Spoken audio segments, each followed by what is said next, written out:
حدیث لاندې محدثین وایي چې څومره زبانونه دي، کاغه انګلیش دی، کاغه اردو ده، کاغه پښتو ده، د عربي نه علاوه څومره عجبي لغتونه دا یاد کړئ، لیکن غلبه مو ورکوئ په عربی باندې، دومره اهمیت مو ورکوئ په عربی باندې چې هر څه پرېږدئ بیا انګلیش او انګلیش او انګلیش. انګلیش یاد کړئ، دا یو ضرورت دی. وبه ګرځئ دنیا کې، دنیا خلک په دې پوهېږي، ته به مو سره وچلېږي، لیکن دومره غلبه مو ورکوه چې ته په پښتو کې لګې و الفاظ د انګلیش وي، په فارسي کې لګې و الفاظ د انګلیش وي، په اردو کې لګې و الفاظ د انګلیش وي، په عربی کې لګې و الفاظ د انګلیش وي. دا ظلم دی، دا غلبه د دې نه په حدیث کې منع راغله. نور چې کم زبان وي، کم اصطلاح کې لا مناقشه فی الاصطلاح، څه مناقشه نشته، بندیز نشته، نیول نشته په اصطلاحاتو کې، لیکن غلبه مو ورکوه چې دومره غلبه ته ورکړي چې نور لاندې کې او دا پې بره کړي، چې برکه نو به عربي برکه، انګلیش باندې برکه. انګلیش یاد کا، اردو یاد کا، پښتو یاد کا، فارسی یاد کا، لیکن عربي د ټولو اول یاد کا.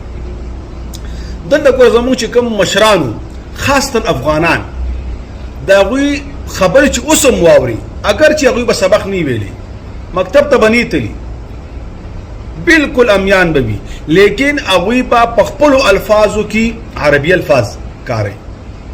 اگر چې د کثرت استعمال د وجنه او د ډیر وخت د مودې د وجنه هغه الفاظو کې به تغییر راغلی، که تجارت کې وګوري، که زراعت کې وګوري، ډیر الفاظ داسې دي چې هغه به سوچ ورته وکړي هغه به د عربي لفظ، لیکن د مودې په تېرېدو سره بعضې لهجو فرقونو سره الفاظ به مخکې رستو کړي، بعضې حروف به ترېنه کټ کړي، د کاف نه قاف او د قاف نه کاف جوړ کړي، لیکن چې ښه سوچ ورته وکړي هغه به د عربیت لفظ وي.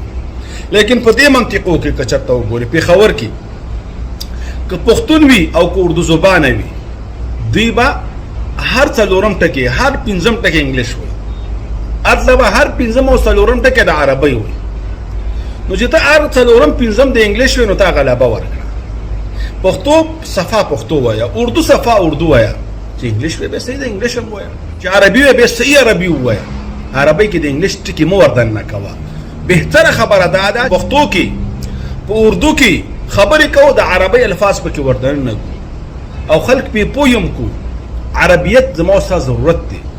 زمونږ دین په عربی کې دی، زمونږ کتاب په عربی کې دی، د جنت زبان عربي ده. عربیت ته افضلیت ملاو شوی دی.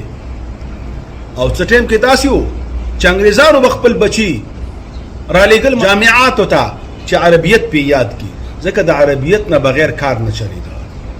مسلمانان ضعیفه شو، کمزوري شو، دین نه ناخبرۍ د وجې نه عربي کمزوري شوله، اسلام کمزوري شو، اسلام په زوال شو، مسلمانان په زوال شو، چې مقابل کم زبانونه و یهود و نصارو هغوی ترقي وکړه، هغوی په بره لاړل، د هغوی لغتونه انګلیش هغه هم په بره باندې. موږ ته بیا پکار دی چې خپل ځان ټیټ کړو، کلک کړو، خپل زبان باندې فخر وکړئ، خپل ژبه یاده کړئ او فوقیت او اغلبیت عربی ته ورکړئ په نورو زبانونو باندې.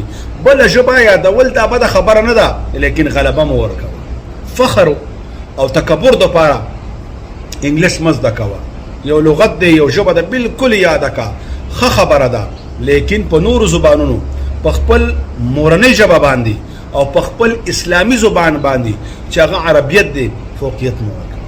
چې کله موږ ته عربي یادوي، زموږ مونځ په عربی کې دی، مونځ یادول به موږ ته اسان وي، د مونځ تلفظ به موږ ته اسان وي. ډېر به داسې بوډاګان تاسو کتلي په دې اطرافو کې، هغوی ته د مونځ الفاظ نه ورځي، ولې عربیت سره څه شی دي؟ ناشنا دي. اسیم چې کوم بانډو والا خلک دي، هغوی د دین نه ناخبرې، د دغې وجې نه الله تعالی انبیا په ښاریو کې رالیږلي. او د دین کار چې کامیابیږي او الله ترقي درکوي، ښار ته به راځي او شهر کې چې کوم کار کیږي، دین زده کول هم کیږي او دین بیانول هم ښه کیږي. مدرسه کوه، کامیابه مدرسه جوړول غواړي، ښار کې جوړه کا، سهولیات به هم درته ډېر وي او افراد به هم درته ډېر راځي، خدمت به هم